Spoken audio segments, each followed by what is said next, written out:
ሁላችንም በአንድነት ያስለቀሰው የሰሞነኛው ፊልም እንግዲህ የስትሮ ፊልም ይሰኛል። የዚህ ፊልም ዳይሬክተር ዛሬ አነጋጋሪ የሆነ ዜና ተሰምቶበታል። የስትሮ ፊልምን ከተከታተልን በኋላ ይህ ዜና የመጀመሪያ ጊዜ ነው የወጣው። እሱን ዜና ወደ እናንተ አደርሳለሁ። እናንተም እንደተለመደው ሰብስክራይብ እያደረጋችሁ ከኔ ጋር ቆይታ አድርጉ። እኔ ወደ መረጃው አልፋለሁ።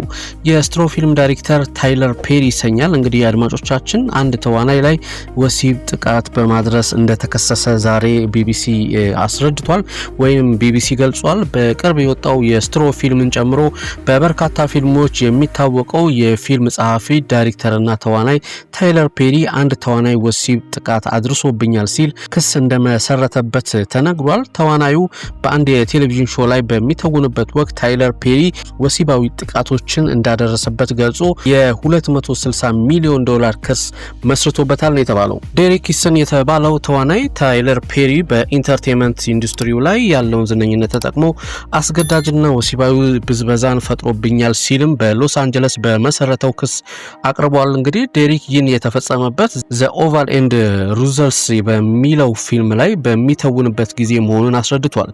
ተዋናዩ ታይለር ፔሪ የተሳካ ተዋናይ እንደሚያደርገው ቃል ገብቶለት የነበረም ቢሆን በተቃራኒው ወሲባዊ ትንኮሳን፣ ጥቃት እንዲሁም አካላዊ ጉዳትን አድርሶብኛል ሲልም ተናግሯል።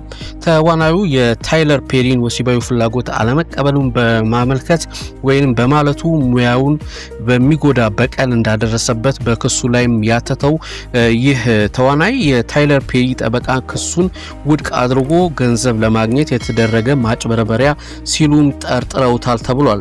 ይህ ግለሰብ ከታይለር ፔሪ ጋር ቅርበት ፈጥሮ የነበረም ቢሆን አሁን ደግሞ የማጭበርበሪያ ክስ አቅርቧል ሲሉ ጠበቃው ማቲው ቦይድ ለቢቢሲ ገልጸዋል።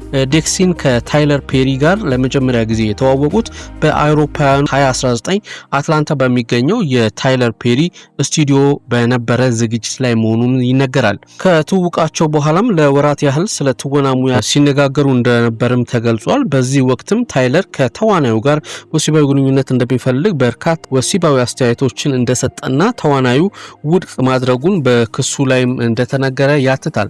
ከዚያም ታይለር በሚሰራው የቴሌቪዥን ሾው ላይም አንድ የትወና ስራ እንደሰጠው ሲገለጽ፣ ሆኖም ክሱ እንደሚያትተው ዴክሰን ታይለር ፔሪ ችላ የሚል ከሆነ ወይንም ወሲባዊ ጉዳዮችን የማይቀበል ከሆነ የተሰጠውን ገጸ ባህሪ ይሞታል የሚል ቅድመ ሁኔታም ተቀምጦለት እንደነበረ ተናግሯል።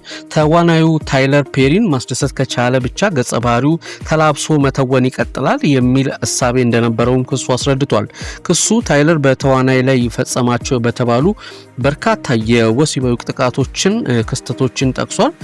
ታይለር እንግዲህ ተዋናዩ ከታይለር ፔሪ የመጣውን ያላሰለሰ ትንኮሳ ሊያቆም ስላልቻለ በፊልሙ ላይ የነበረውን የትወና ሙያ ለመተው እንደተገደደና ከታይለር የቀረበለትን የፊልም ጽሁፍ ስራ ለመስራት ፈቃደኛ አለመሆኑን እንደተጠቀሰ ይነገራል።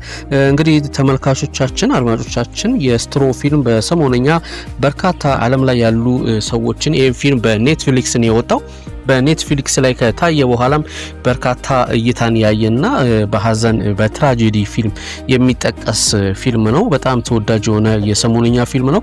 የስትሮ ፊልም ዳይሬክተር ታይለር ፔሪ ነው እንግዲህ በአንድ ተዋናይ ላይ ወሲባዊ ጥቃት በማድረጉ ዛሬ ወይንም ቢቢሲ እንዳወጣው መረጃ ከሆነ ፍርድ ቤት እንደቀረበና ፍርዱን ደግሞ ተመርኩዞ የሚመጡ ሀሳቦችን ወደ እናንተ የማደርስ ነው የሚሆነው። እናንተም ሰብስክራይብ እያደረጋችሁ ከኔ ጋር ቆይታ እንድታደርጉ በአክብሮት ተጋብዛችኋለሁ። መልካም ጤና ይስጥልኝ። ሚዲያ ሼር፣ ሰብስክራይብ ላይ ባባ